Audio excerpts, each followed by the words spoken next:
Please welcome my guests, Ed Toth and Marc Quinones, live from my drum room, the Modern Drummer Podcast. And there they are, live from Toledo, Ohio. That's right. That's right. As you do. Welcome, boys. Thanks, What's man. going on, Johnny D? Nice to see you guys. Wow, here we are. It's kind of a reunion of sorts with all of us. We've all known each other a long time, whether we want to admit it or not. This is true. Yeah. Marc and 100%. I go back to pre-Allman Brothers. Everybody watching at home, if you don't know this already, Marc, of course, is on tour with the Doobie Brothers. He's the Doobie Brothers percussionist. But Marc played with the Allman Brothers for 23 years. Does that sound right? Yes, sir. 23. Yeah. 91 to 2014. Correct. And I met you, I think around 89 or 90 with Spyro Gyra. Is that right? 89. 89. Yes. 89. Wow. We go back a long ways, man. Man, I know. I was thinking that. I thought it was 89. It was the year I started at Zildjian. And was Richie Morales still playing drums at that point? It was before Joel. Richie was the drummer. No, Richie was the drummer. Yeah, man. Yeah. And then Ed a few years later, and I want to say around 97. That sounds about right. Yeah, Vertical Horizon. And through our friend Carter Beauford at a Dave Matthews show, introduced us. Yeah. Man. I met you. Yeah, that sounds right. And then the band was signed, and the rest is history. We all worked together in different capacities. Marc with the Allman Brothers all those years, and you with Vertical Horizon, and then later the Doobie Brothers. Mm-hmm. So, and here you guys are playing together. This is awesome. It's pretty cool. Who would have thought? Who would have thought? Who would have thought? So let me hang on a second, guys. I want to make sure I can answer any questions if such things do pop up here. Okay. And Marc, you joined the Doobies in 2018, I think. Does that sound 2018, right? yes. I did. Awesome. Yeah. After we toured with them when I was in the Allman Brothers, and then when I was in Greg's band, we did some shows with the Doobies. I see. Were you with them when I was with the Allman Brothers, Ed? I don't remember. Well, I did a couple of shows with you guys when you were doing the Almonds. We did that show at the Gorge with the Dead. It was like the two drummer fiesta, right? Doobies, Almonds, and the Dead, which was great because it was at the Gorge, which was really cool. And I think we did a couple of sort of one-off things together. I don't remember crossing paths with you at that point. I remember the Greg stuff. Yeah, later when we did the shows with Greg's solo band is when you and I sort of got to know each other a little bit. Right. We actually spoke. Yeah. Yeah. Sometimes it's difficult at those concerts to get together. You finish your set and you get, we tend to leave and not linger around. So here we are. Man, I know. The universe. And it's cool. I think I'm sorry I missed you guys when you came through town last week. I was telling Marc, Ed, offline, two of my bandmates were at that show, and they just we had a gig last Thursday, so they had seen you the Saturday before that, and they were just raving about it. I'm going to give a shout out to my bandmates, Paul Gianelli and Neil Porter, and they just said it was fantastic. They said you guys especially were great. We're having fun, man. Yeah. We are definitely. Ed and I are kind of, we found the sweet spot playing together now, man. Yeah. So Marc, so I was thinking about this too, because all those years of playing with Butch and JMO, a lot different from playing with Ed for obvious reasons, but where you had Butch and JMO, you had like, Butch and Ed probably are more similar in terms of the groove and the the backbeat kind of thing, and then you got JMO with all those kind of colors and things that he'd put in. So how did you have to adapt it? Did it take a little while to sort of, like you say, for it to get to that sweet spot with Ed where you were? I think it was a lot easier, here than with the Almonds, because of course, with two drummers, you have to find a spot to be able to play and not sound so muddied. Yeah. And with Ed, you know, he's such a great, you know, pocket player, man, that it's easy to, you know, just find that groove with him. Yeah. Yeah. He You know, sure is a yeah, great pocket. And I would say that yeah, if you weren't sitting right there, Ed, too, I'd say, Yeah, I yeah. was gonna so say. So would I, Ed. Not that I could see you, but you know. Yeah, it's well, you know, I paid Q some money before we did this to, you know, each comment is worth about $50. So man, you guys are rolling in the cash on this tour. It's gonna cost you some dough today on your day off. that's right. That's right. Hey, that's what we do, man. Yeah. So but so Ed, but no, so you know, like you know, to further answer your question is, you know, like it's really, you know, and I tell this to everybody, including Ed, that it's really easy to play with him because he is such, you know, his timing is impeccable, really. yeah. And so it's easy for me to just play and not worry about, you know, the timing, whatever, you know, because it, you know, I just listen to him and he's literally next to me. So it like, you know, I don't even really need him in my ears so that I can hear everything else, but I can hear and feel him next to me. So it's great. That's cool. Yeah.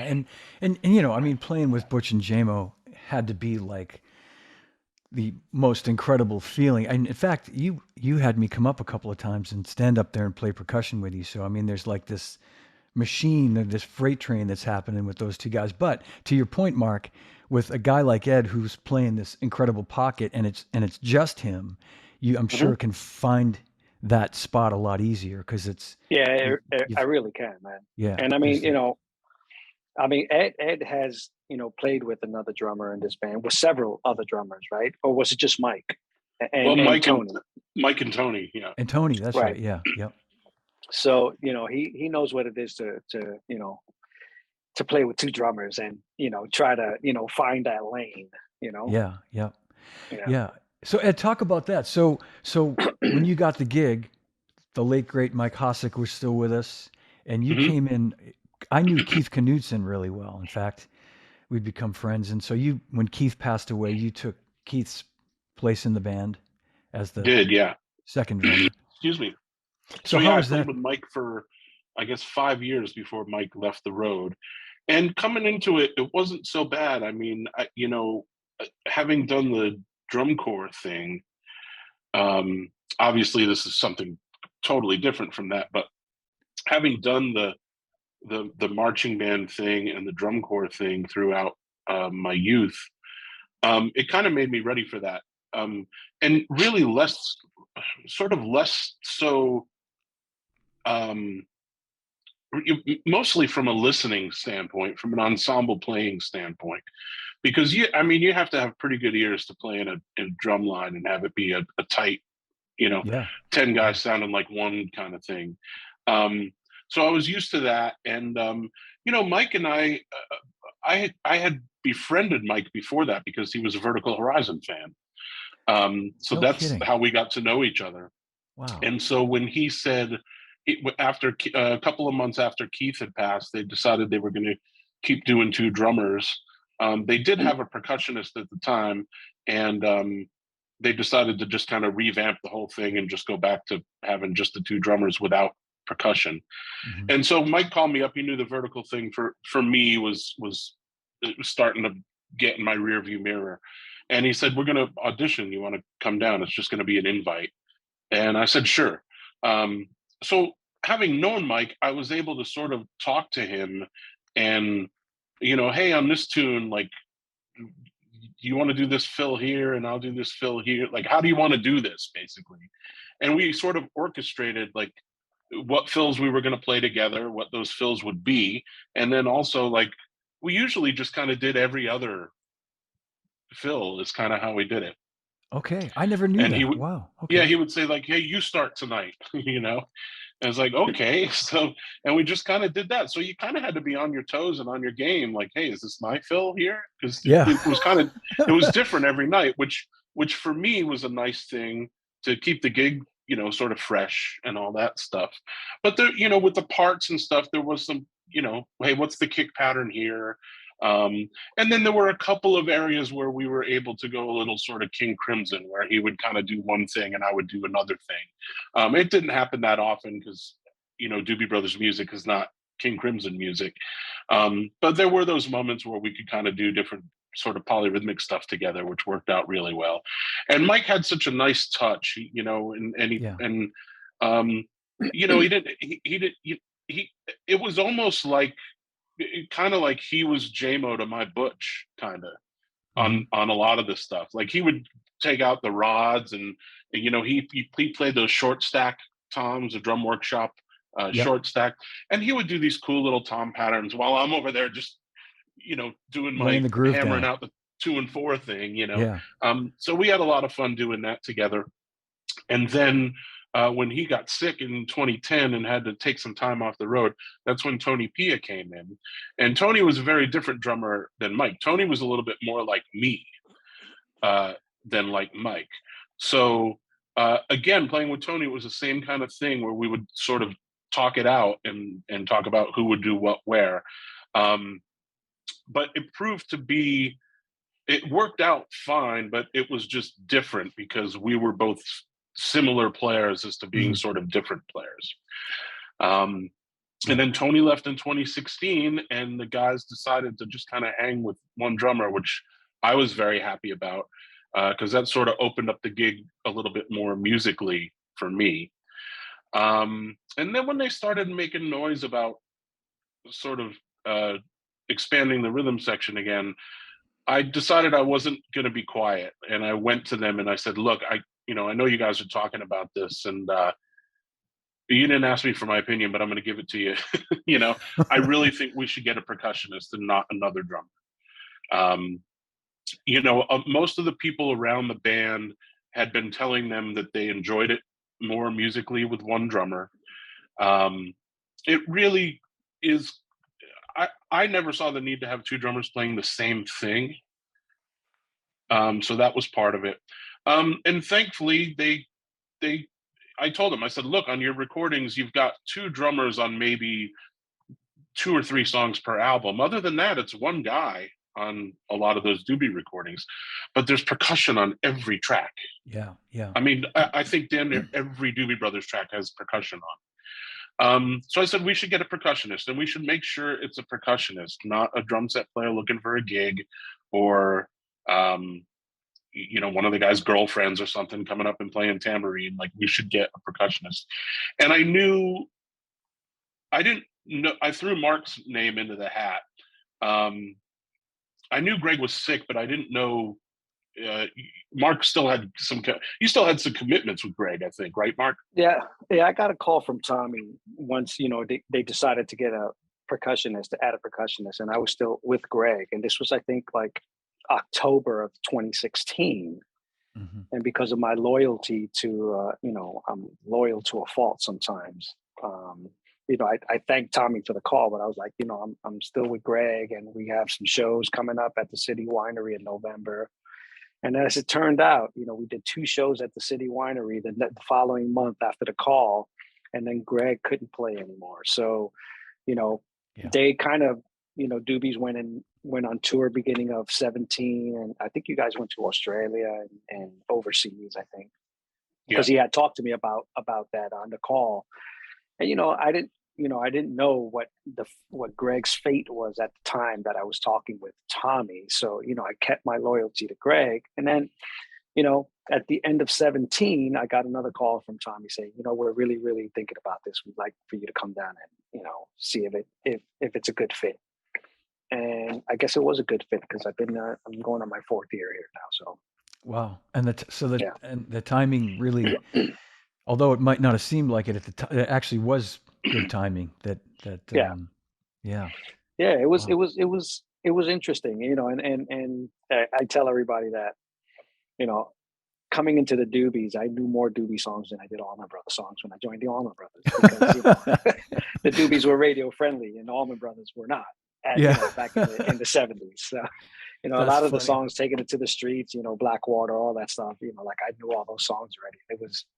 It was refreshing to come into a band that I knew most of the songs. Yeah. I remember, Marc, when you joined the Almonds, I had already known Butch and JMO like 2 years at that point, and I'd gotten pretty close with them. And I remember how excited Butch especially was when you joined the band. He said, And in fact, I was thinking about this too. I'm pretty sure he called me to tell me that you were in the band, and you had already called me. You and I had sort of stayed in touch. Hmm. I hadn't really signed you officially to Zildjian yet, Right.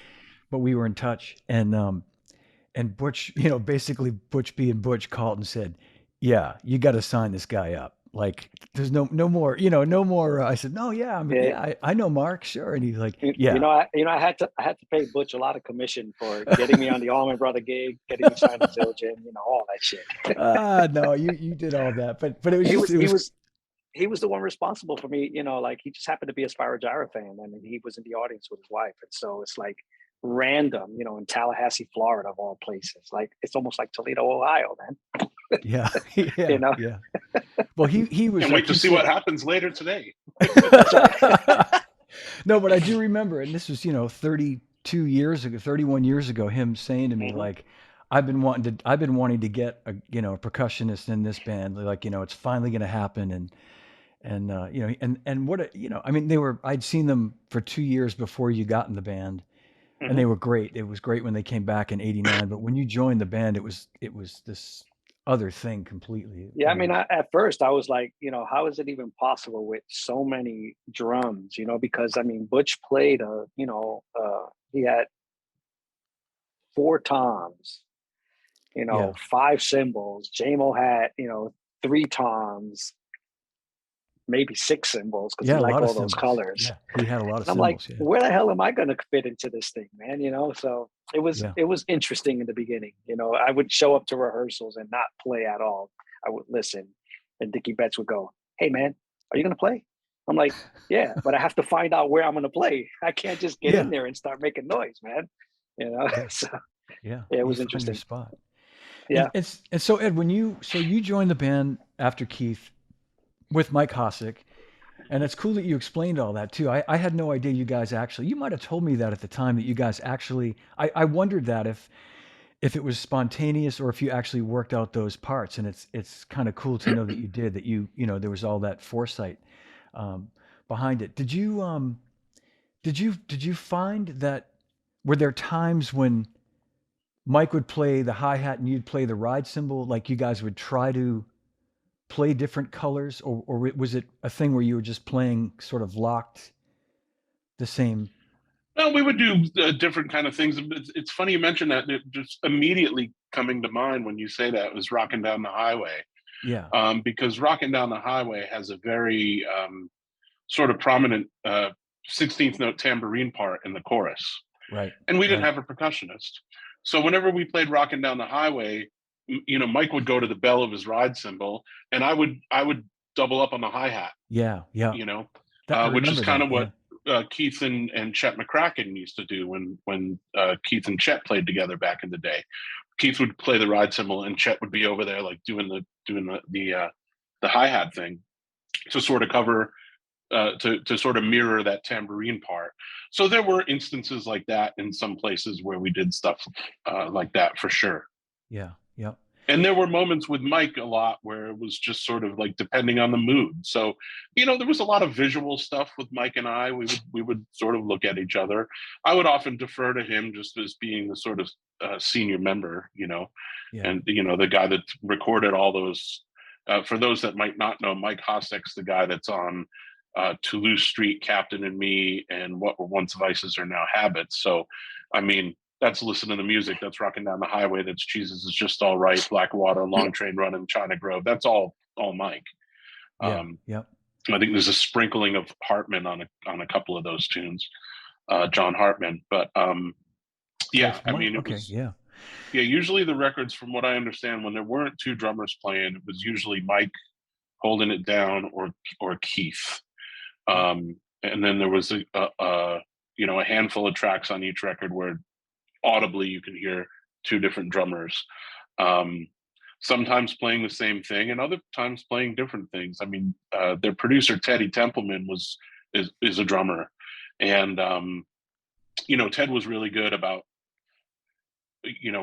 sort of, if you're going to play this, maybe you could play that. And there's some deep album doobie cuts like Road Angel, and there's a song on Taking It to the Streets called Eighth Avenue Shuffle.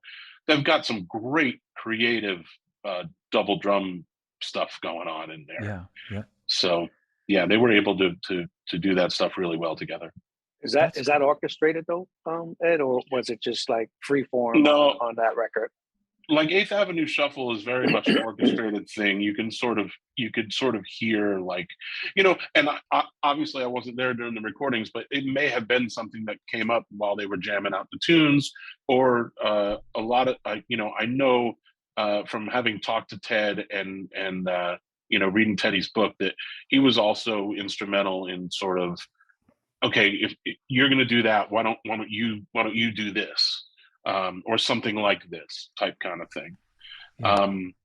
And those guys were all open to those kind of suggestions. So I think that's why you have so many cool doobie drum things out there. Yeah. So like the song "Listen to the Music," for example, the intro fill that comes in, the guitar strum and the intro fill, that's Mike Hosick that plays that great kind of boom, Get that? boom. Yeah. Yeah, And the break in yeah, the middle is him, and yeah. yeah. As far as I know, that's all Mike on that track. And the iconic fill, that fill, I play note for note. Yeah. And the fill in China Grove, Is right my after next the one. intro, I play Yeah. note for note because it's Do, so do, do, iconic. do, yeah. Yeah, it's to do something. It'd be like if you were playing In the Air Tonight and you played a different fill. You know, it'd Yeah. be people would they'd riot. Yeah. I'd get up and leave. I'd be like, Yeah. I'm leaving. I got to tell you guys something really funny. The singer Neil Porter, who I mentioned, my bandmate, is watching right now, and he's saying, "John, we should get a percussionist." So I want to thank you guys for cutting my pay in half, I was just basically. gonna say we just help you earn less money per gig. All right, it was nice being here, man. I'm getting off the air now, man. I'm causing trouble here. We'll only get a percussionist if we can get Marc Quinones. That's No, only no, no, work no, if no, it's no. Marc Quinones, because he'll be No, reasonable. there's a bunch of great percussionists out there that are looking for work, man. Yeah. He's mine, man. Find your own. Yeah, Find your own. yeah. You're gonna have to fight. You're gonna have to fight. Ed and the other guys in the doobies, man. I hear you. I hear you. Plus, who's gonna be the bus mom out here, man? Me. That's right. Me. The bus mom.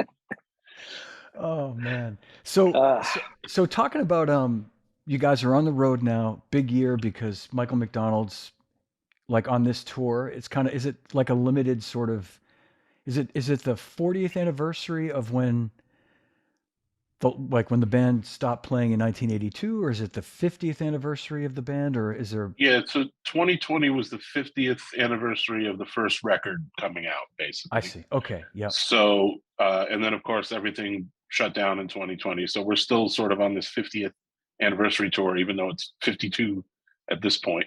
I got you. Okay. No, he's part of it. We've got dates through July, and then we're going back out September, October, and he'll be part of all that. And I'm hearing rumblings about them taking it international next year, Great. with Mike. So as far as I know, he's around for the foreseeable future. Well, that's great.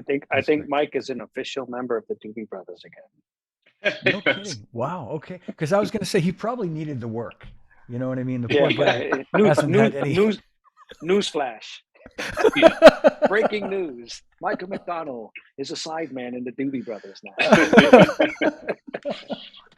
No, yeah, I mean, it's, when they put it together, it was just sort of going to be the year, and sort of we'll see what happens after. But then once we got out last year, it seemed to be going over well. It was being received well. The demand for some of the shows went up, and then these guys put a book out. Tom and Pat have a book out now, Oh, cool.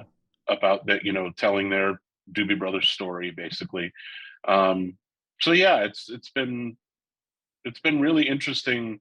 It's a different dynamic having Mike McDonald around, because now, when Mike wasn't around, we would only play "Taking It to the Streets" was like the only McDonald era song that we would play. And now with him around, it's like we're playing, I mean, Minute by you minute, could and yeah, What a Fool Believes, What it a Fool keeps you running. Believes. I mean, Yeah. you could construct a million different set lists and it would still be jumping, Yeah. with all the tunes available. So that's been a really nice thing for me as a fan, because I was a fan growing up. My parents were fans, and I don't know if I ever told you this story, man. I wrote a letter to the fan club when I was 11 years old. No, you didn't. No. I wrote a letter to the Doobie That's Brothers fan outstanding. club when I was 11 years old, man. I got this form letter back that was like, "Dear fan," and sorry we can't answer letters, but do you want to buy a T-shirt? And then there was an order form at the bottom for a T-shirt. And so I teased them relentlessly about this,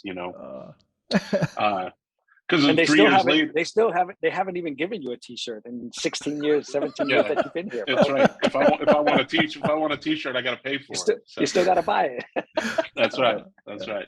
Smart businessman. Yeah. Yeah. And buy some wine while you're at it too, Right. Eggy Castrillo says hello, Marc, by the way. Eggy's watching. Our Eggy brother Eggy. Castrillo. But that's a cool story too, that like you were that big a fan as a kid that you wrote a letter. And I think it's an amazing story, man. You don't really hear, somebody writes a fan letter and then becomes the drummer or a musician in the band that they grew up listening to, man. It doesn't happen, man. So I think it's a pretty amazing story, man.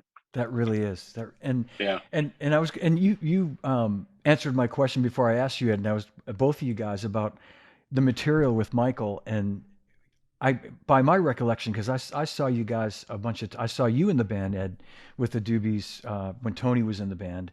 So from like the late 2000s up until probably a few years ago, few times. And like you said, everything you played was the original sort of catalog from, the Tom and Patrick vocal, period.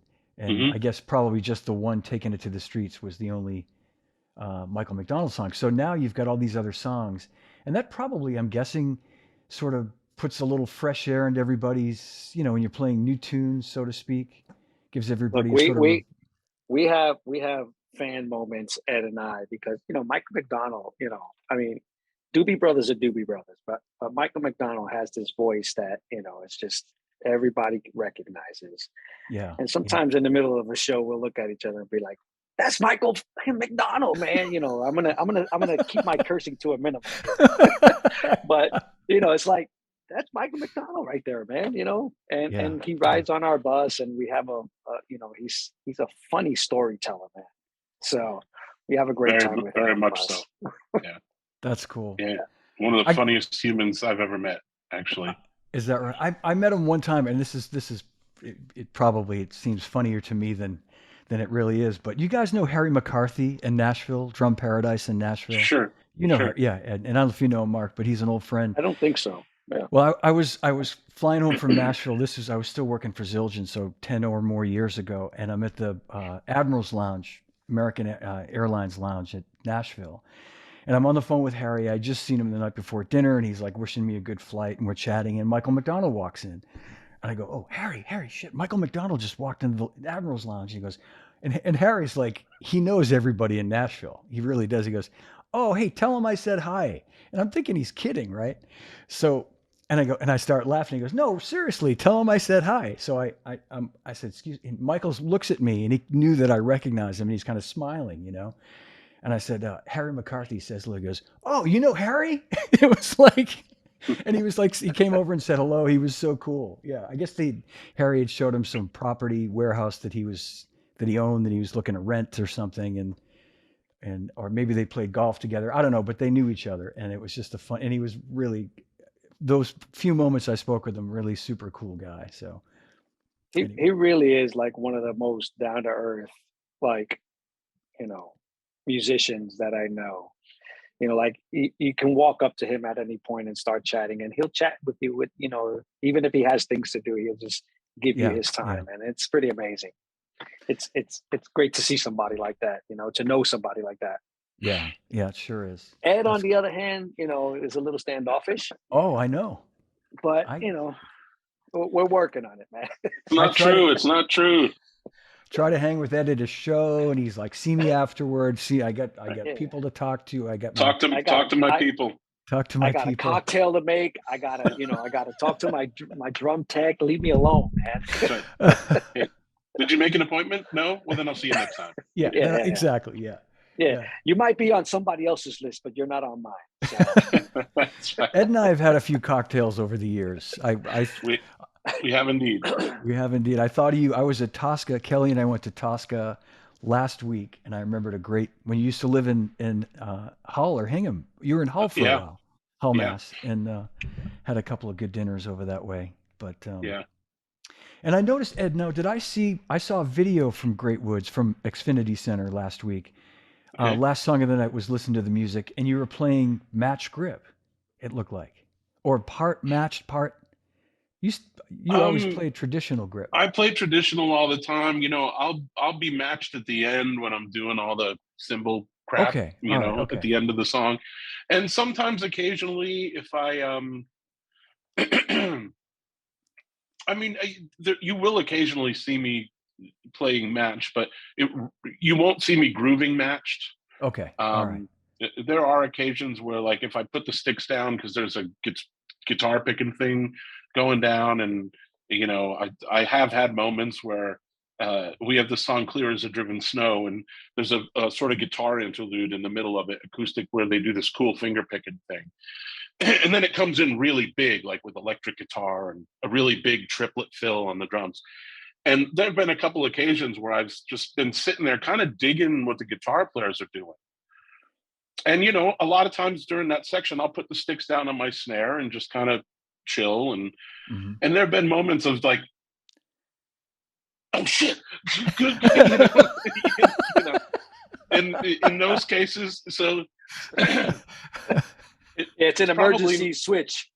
Yeah, if it's an emergency, but then that gives me a chance to do a little twirl, which is always, oh yeah, that's important. Frowned upon by other drummers, but enjoyed by the audience. So. Yeah, he's got the traditional callus to prove that he doesn't play much. Yeah, I do. I don't even know if you can see that right there. So yeah, it's a big nodule. Yeah, it's usually not this bad, but I've been, with the, I guess, supply chain issues and stuff. I use sticks with no finish on them, but I haven't been able to get them. So I've been using sticks with finish on them. So my hands are a little more callous than they usually are. Right. But you know what? No pain, no gain, man. Exactly. I mean, that's what he's saying, Johnny, but I'm just pushing him harder, man. So he's playing a little hard. He's digging in a little harder now, man. That's it. Were you guys able to get any dates in last year? Has it been 2 years since you've been out, or did you? Oh yeah, we toured it. We toured in 21. You did? Okay, I thought so. Not as much as we are this year, because we did a 3-week residency in Vegas at the start of this. So, but yeah, we were able to work. Michael was out last year as well, because that was the 50th, the beginning of the 50th last year. Gotcha. Yeah. Well, it must feel so good to just feel like you're back in some sort of a zone, some sort of a groove, being back on the road. And yeah, I mean, sure. I should have this on right now as we speak, because I don't want to get anybody infected, but we're still in that mode. We're still in that mode. Yeah. So I was going to ask you guys, not to spend a lot of time talking about that, because that's can be a downer. But you guys are probably practicing protocols where you probably don't have meet and greets or after shows or pre-show. We can't see anybody. Nobody's allowed backstage anymore. Yeah. Which is kind of a drag, because you get to cities where a lot of people and you want to say hello at least before the show, and it's challenging. So. Yeah. But, we're grateful to be out here playing music, man. So. And I think that's what everybody's doing right now to get through this time. And it's a sacrifice, like you said, but it's in the big picture, you got to do it. And it ensures that extra layer of safety of not, being exposed. I mean, if I had a setup like yours, man, I'd just stay home and just phone it in, stream my part in, bro. You know what I'm saying? That's funny. Oh man, you guys. I mean, he's got 2 drum sets back there. I mean, what the hell's going on here, bro? And there's more where that came from, pal. There's a whole other room. Is that the Gretsch kit you had at your office? No, that's a 1962 round badge kit. I got that a couple of years ago. The blue set I had at my office is in the other room in there, and I just took that out on some gigs recently. But no, but this is Excuse me, man. Johnny D, man. I know. You're gonna have to change the title of the podcast to "Live from My Drum Rooms." That's a right. good, yeah, maybe I should add an S to that. And Live from And my put drum yeah, house. and put cameras in the other room and just walk around, man. Pace back and forth. You know. all right, all right. This show is about you guys. It's not about my No, drum room. it's about that setup behind you, bro. It's a nice sounding drum set. The Gretsch set sounds beautiful, and I just got that Kent drum set not too long ago, and Wow. it's a great little sounding drum set, but it needs a lot of work. It needs some tender love and care. But Is it from the 30s? it looks like it. It's from the '60s, early '60s. Oh, is it? Yeah. Hmm. And that was a company, without spending too much time on the Ed and Marc podcast, it was a company that was started in upstate New York as like a lower priced American drum company, alternative to Ludwig and Slingerland and Rogers and Gretsch. And they were around for a while making good drums. So, Ed, you probably Cool. heard of Kent drums, right? Heard of Kent drums. Yeah. Yeah. All right. So, boys, tell me what, like, on a typical night, a show night, are you guys able to kind of stretch out a little bit, change things up? It's not the same. You're not playing. I'm guessing you're being somewhat spontaneous with what you're able to play, and as long as you're keeping to the the frame of the song. Doobies like structure, so we keep a lot of it structured. But when we get our moment to kind of shine a little bit, we just do Yeah. whatever the hell we want. Yeah. Um, And but I know. it's all about like the songs. It's about the Doobie song, so we have to adhere to that. Yeah. Yeah. I was going to say, Ed, you're probably a little more. I mean, you really kind of have to keep it as you can't veer too far from the parts, obviously. So I know that's Yeah, I mean, a lot of the parts, the sort of straight up groove parts, are the parts. yeah, Um, yeah, you iconic know, to the tune. fills Yeah. can be whatever I want them to be, and we have a couple. Mark and I have a couple of moments where we trade licks back and forth and stuff like that. And you find yourself sometimes finding riffs that work, and you might stick with them for a little bit, or you might go back to this one fill, or there's a couple of spaces where I've come up with fills and just thought, okay, that really works there, so I'm going to play that there. um but most of the nights I'm just playing. Hmm. I'm not really thinking about it too much. um and I think you're right that Mark is a little bit freer, but there are songs like "Taking It to the Streets" where the verse of "Taking It to the Streets" to me is a role reversal. Like, Mark's holding down the groove of that, and Hmm. I'm sort of almost like the percussionist with what I'm playing on the hi hat, and that little boom boom bah, that's like percussion part to me. Yeah. um Yep. and the groove to that is really what Mark's doing there. Yeah. Yep. So little things like that, and just being aware of things like that. But we're you don't want to go too far off the range, because you get fired. So I'm not going to go. Or reprimanded before they fire you.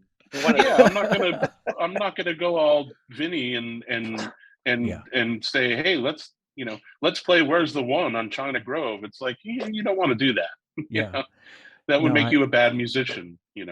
exactly. A bad team player. No, and I'm glad. Yeah. I mean, I sort of threw that loaded question your way because I think, and I think probably the people watching this are there's a lot of Doobie Brothers fans watching this, in addition to being Ed Toth and Marc Quinones fans that understand, how important, you know, playing the groove, playing it in time, playing the parts, the keeping the integrity of those iconic parts, how important that is. And you're right, it's not about you guys.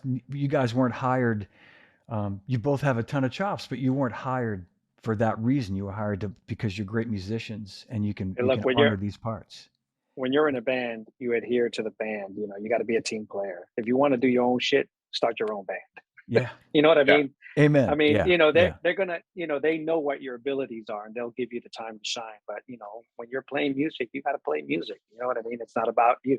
It's about the music sounding great, and giving the people what they want, man. Yeah. Yeah. Exactly. What the people need is a way to make them smile. Oh, I see what you did there. It ain't so right. hard if you know how. It ain't so hard to do if you know how. Yeah, no, it just came to me. I'm going to write that down because that could be a great lyric, man. It could be It's poetic, man. It's poetic. It's poetic. There's that dry Ed Toth sense of humor. It's poetic, man. It's poetic. Man. It's poetic, man. But you guys do get a moment to take like a solo during the night. Is there a moment where you guys can kind of get to blow a little bit? Yeah, and in long train running, in long train. Perfect tune for it. Yeah. And then in what's Pat's song? I'm bad with titles, man. Clear as the driven snow. Not clear. No. The depending on you. Depending on you, yeah. I get to play a little more because it's more. It's a really, for me, it's a really Latin, style song, and so I can play some riffs in there every now and then, which is cool. I really like playing that song. Are you playing more conga than timbali in this, Marc, or is it 100%?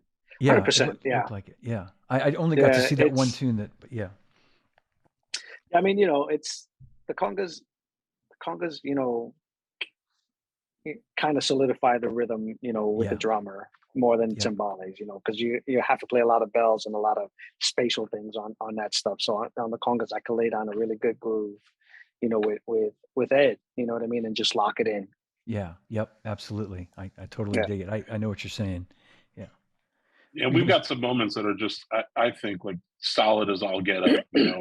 When we're doing a Mike song called "Here to Love You," which is off of Minute by Minute. And that's a great song to play. And something else about that song. I'll get back to that in a second. But when we do "Jesus Is Just All Right," I mean, for me, that's one of my favorite songs to play with Marc, because we're just in it like completely, especially when it comes out of the breakdown and we go to the end. I told Marc once, I mean, man, when we come out of the breakdown and Jesus and I'm riding on the cymbal and driving it and you're doing your thing. It's like a 70s car chase or something, like, movie, and there've been a couple of nights where Marc and I will look at each other. We'll just kind of like start doing this, like we're doing a car chase or something. So, and we have a lot of fun together on stage. We egg each other on sometimes. We, we just have a good time playing together because it was really simple from minute one. Yeah. I think we played 2 tunes at rehearsal and I was like, oh, this is going to be fine. That's great. You can see, and then, yeah. Go ahead. Sorry. I've learned how to play with drummers, man. So you have. It's easy for me. It's easy for me to adapt. Even more so to a single drummer than 2 drummers. But it kind of, like I said, I knew a lot of these songs, and so it was easy for me to groove right from the start, as opposed to the Allman Brothers, where I didn't know, three quarters of the songs. You know what I mean? And I had to figure out what I was going to play. Like, because again, a lot of the conga patterns on Doobie songs are patterns. And so, you just have to play it and groove it, for it to work. Like Streets is a pattern that I enjoy playing because it's really solid, and there was a couple of times where Pat asked me to play something different because, it was what he was used to hearing on the recording. And so I kind of adapted it, to where I felt, grooved a little better for me, the way I like to play. But, thankfully there are not that many complaints, man. We're having a good old time. I'm sure there are none. Yeah. No, I was going to say, on a song like "Here to Love You," the percussionist that they had back in the day, Bobby LeKine, he was sort of a hobbyist. He was a crew guy who would jump up on percussion once in a while and sound check until they said, well, you should play percussion with us.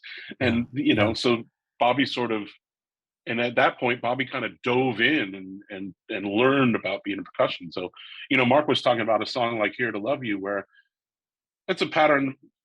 Marc was saying I would never think to play that, but because this guy wasn't like a schooled percussionist, he kind of came up with this cool, unique pattern. I had to write it. I had to write it out to remember how to play it, because it's placed in such a weird spot rhythmically that I was like, if I don't write this out and look at it and learn it, I'm gonna mess this up. Wow, no kidding. Quite a few times. Yeah, because so it's like it's like it, instead of being right, it's a oh yeah, yeah. You know what I mean? So I Yeah. had to see it and feel it at the same time. So yeah, it's a really cool groove, man. That like Ed said, I would have never thought of playing something like that on this track, but it locks in really good on that song, man. That's great. Well, I was just going to say, I was going to add to that it's obvious you guys, you have that trust for, each for each other that you need to have, that a drummer and a percussionist or two drummers have to have, and it's that's obviously the foundation there for you guys. And Marc, just to jump back a second too, talking about like the Allman Brothers versus the Doobie Brothers, bands who have the name Brothers that you only seem to be in. I don't join a band unless it has the name Brothers in it, bro. That's it. It's it. It's a deal breaker. But it must, like, coming from playing with Butch and J-Mo, who I just I grew up idolizing those guys, to playing with Ed, it's and the music being that it's. I mean, there were definitely Allman Brothers tunes that had groove to it, but that wasn't really what they were about versus the Doobie Brothers, which is 100% groove all the time. So right.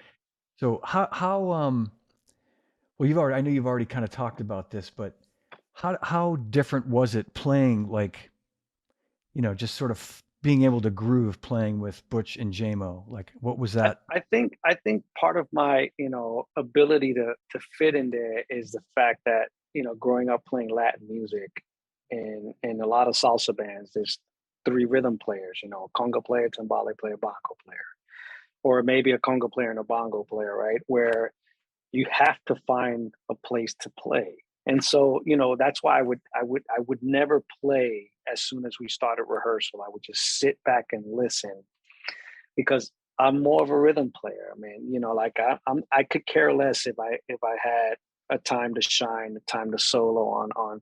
I like to play rhythm. I like finding, rhythm that's going to lock, feel good, sound good.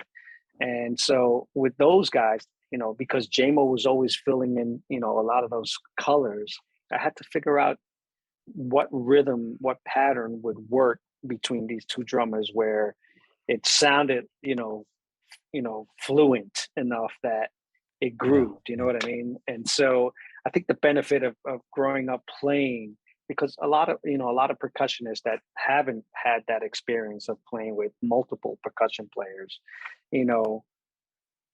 think that they have to play everything that they have on their setup, to find a groove. And for me, it's like, no, you could just play congas. You know what I mean? Like, there's no shame in just playing congas. You don't need to play, all these little trinkets up here, man. Yeah, exactly. Yeah. And so, like I said earlier with Ed, it's a lot simpler, and we can groove even harder because he's such a, he lays down a great foundation for me to just, color it in a little bit. Yeah, absolutely. And I'm very similar to Marc in that I I like just playing. I just like sitting up there grooving. Whenever there's here's 4 bars, do something. It's like, oh, what am I going to do? Because I just like laying it down. I like being that foundation person. So I think because the two of us are like that, when we do sort of go off and do something, it's kind of cool and it works really well, and we don't step on each other because we know, oh, okay, he's filling up that spot. I'm going to let him fill up that spot, or vice versa. Yeah, there's that trust thing. Yeah, and I would guess that you guys don't even have to even think about it, right? I mean, it's just kind of you can almost sense it. You can feel it. Yeah. and you know, always being a good listener, man, on stage. You know what I mean? Yeah. Like just the other day, Marc Russo, the sax player, you know, he didn't think I had him in my mix, right? So he in at you know at the beginning of the long train drum thing, he's walking off the stage and he plays this lick on his saxophone, and I just picked it up from him, and he looked at me like, "Holy shit, you're actually listening to me," because he likes to doodle a lot on his sax when he's not playing, and so he plays something as he's walking off, and I followed suit. And you know, it's like you have to listen. You know, you pick up little things like Ed will play a lick, and I'll answer him, or I'll play a lick and he'll answer me, and we'll look at each other. And it's like, all right, you know, we are paying attention to one another, man. You know, we're not just up here, you know, like robots. You know, we're actually enjoying the moment. So Yeah. For sure. Yeah. Listening is so important. And Listening is everything. It's Yeah. everything as a musician. Listening is everything. Yeah. Yeah. Without a doubt. Yeah. Being Without a doubt. being poetic again. Yeah. No, but it's true. yeah, Listening you got to is so listen to the important. music, bro. You got Yes. to listen to the music. No, but my buddy Neil, who might still be watching, I say that to him, like, listen, you got to be listening. You know, you got to be like, hear what we're all doing, and let's all do it together. But I was just gonna say, you mentioned Jesus is just all right. That's got to be such a great tune for you guys to play. I mean, when I think of the percussion in that, and the drumming, and are there certain songs like during the night that you guys? I mean, they're all such classic tunes, but are there like certain songs you guys really look forward to just like bringing it? That And we're playing Mike's song "Keeps You Running," Yeah, yeah, and that song, man, like, you know, when I had to study like Mike's music, it it was completely different on the record than the way we're playing it. And when we started playing that rehearsal, I'm like, this is not the same song. But man, the way we play it and the groove that it gets into, man, you know, like we always, Ed and I look at each other at the end of it. It's like, this thing needs to be a little longer, man. Yeah. This groove needs to last a little longer because it's yeah, yeah. so dirty, man. It's so great, man. It's one of my It's favorite songs. We look at the set list like, all right, we got two more songs till this groove, man. yeah, it's weird Great because song. on the record it's like a early rolling drum box, and Mike's playing like a clav part over the top of it. The tempo's Yeah, a lot quicker on the record. We're playing it swampy, like almost like Memphis style, uh, you know, piano blues thing, with a um, hint of reggae, and I get to do a little sort of menu cache during some of it, yeah, and yeah. we love it. I mean, and yeah, we keep saying like the ending should be extended, or I can always tell. Marc can always tell from me on a night where I feel like I nailed it or we collectively nailed it, because I'll look over at him and I'll be like, "Let's play it again. Oh, Let's do that's that one And I again." and a yeah. sidebar, man, I can proudly say now that, you know, I am a Michael McDonald background singer, bro. Oh Oh, yeah, because Marc's doing a lot of singing. So I I came should on have. board and they Yeah, got me doing vocals now, and I'm like, shit, I could put now that I'm background singer for Michael McDonald, man. This is great. huge man. I should have mentioned that because you sang a lot of backups with the Allman Brothers. Yeah. I So was thrown into the fire thanks to JMO, man. You know, when Warren left, you know, there was no one that could sing his high parts. yeah. And I never said anything about singing. And JMO at a rehearsal goes, "Hey man, give him a mic." And they were like, "What are you talking about?" He's like, "We're only using 50% of his talents. Give him a mic." And Greg was like, "Fuck are you talking about, bro?" He's like, "Just give him a mic, man. He can sing." And then Greg looks at me. He goes, "Can you sing?" I'm like, "Yeah, you know, I sing backgrounds in most of the salsa bands that I'm in." "Oh yeah." And then they give me a mic and I sing, and they were like, "Man, you weren't fucking kidding, JMO." Pretty funny. So yeah, you know, You he got threw me yeah, into the fire, man. the high harmonies. I got to tell a Yeah. quick JMO story. Quick, and we'll come back to the Doobie Brothers. But the first time I met Butch and JMO, 1989, I had just started working at Zildjian, been there a month or two. They played Great Woods, where you guys played a couple weeks ago, Xfinity, and and I talked to Butch. I just signed them up like that year when they got back together as the Allman Brothers. And but it's the first time I was going to see them, and Butch gets me the tickets. I go see them there after the show. I'm in the catering area there, as you guys know well. And I see Butch come out, and I come over and I introduce myself to him, and we're chatting, and he's nice as can be.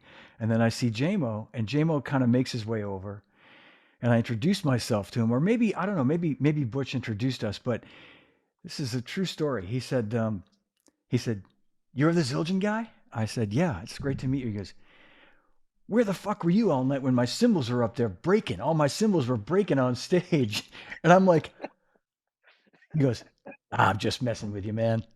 It's good to meet. Gives me a big hug, And then like from that point on, he was like just, like an uncle to me. You know what I mean? Like, but he was like, "I'm just messing with you, man." Yeah. JMO and Mike McDonald have the same kind of humor, man, where you don't know if they're serious or Yeah. He had me going for about 30 seconds. I'm like, I didn't see any cymbals breaking up there, Anyway, but that's cool.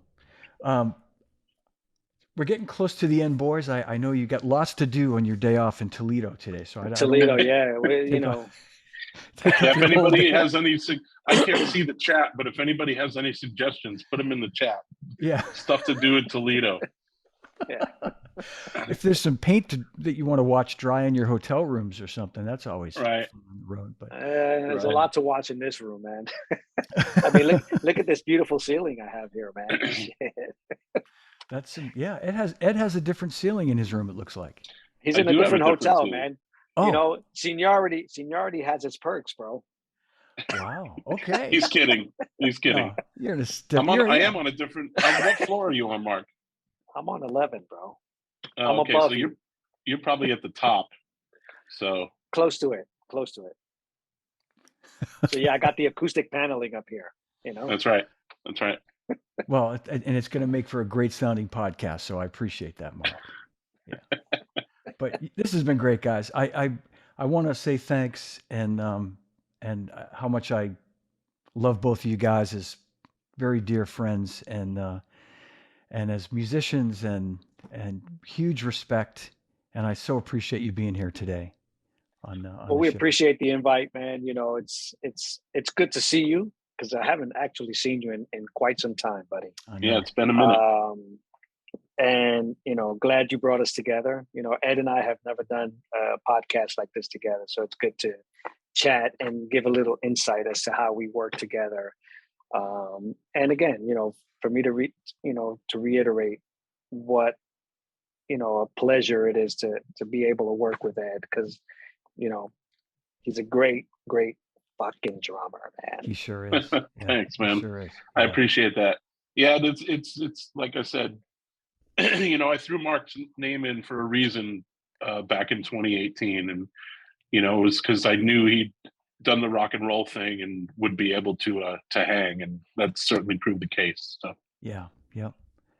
I didn't mean to share that photo. I thought I had a photo. No, listen. This is what Ed gave me to say that he was a great drummer, man. So I'm just letting you know that.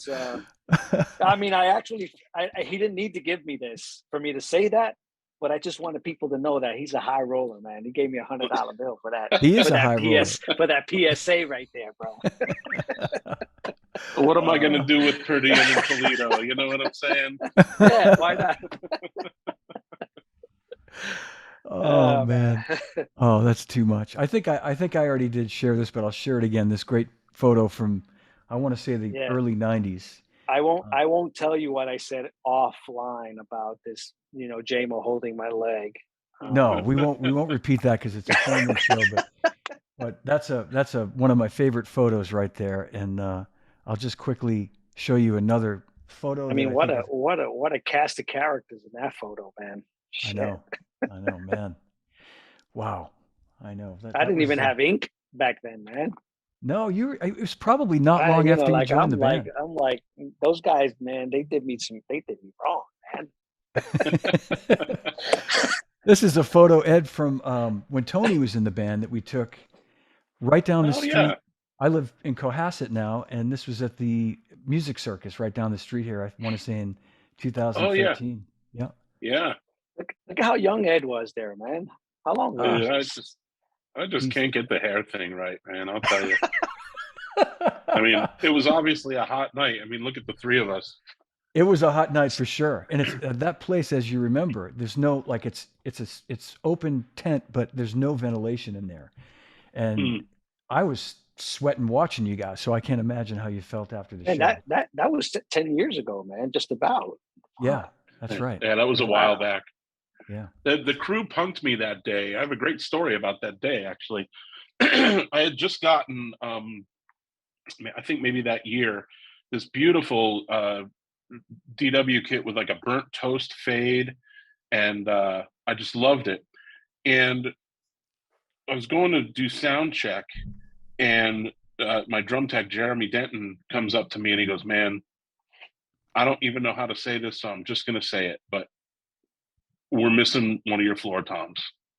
And I'm Oh, like, "What are you talking about?" He said, oh, "We're missing one of your floor toms, man. I like somehow it didn't like the locals helped us with loadout last night. It's on me. I didn't double check. Like I don't know what to say, but we're gonna we think we might be able to track it down. But can you do the show with one floor tom tonight?" And at the time, my setup was two up, two down, and I said, "Yeah, I mean, I guess if I'm gonna have to, I can. It's not that big of a deal." But dude, like I just got this kit, right?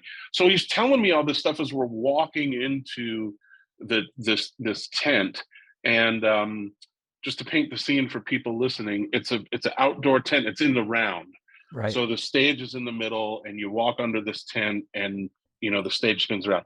Anyway, I walk into the tent, and I immediately spy they had taken my 14-inch floor tom and just hung it up from the light rig, and it's like hovering over my drum kit. And I'm like, "You son of a bitch!" Like, Oh man.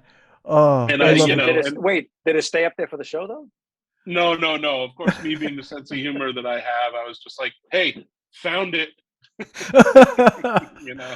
Oh, So, I love a good prank. Oh man. yeah, you have to Oh, have pranks on the road. Oh, there you Look go. at absolutely. that, man. Yeah, this last photo, I Ken, promise, but this I Kenwood found Denard, man. Kenwood Denard. No, Absolutely. no Yep. kidding. That is Kenwood, huh? Yep. Yeah, This was at the Pavilion in Boston in 2012, 10 years ago, Mark.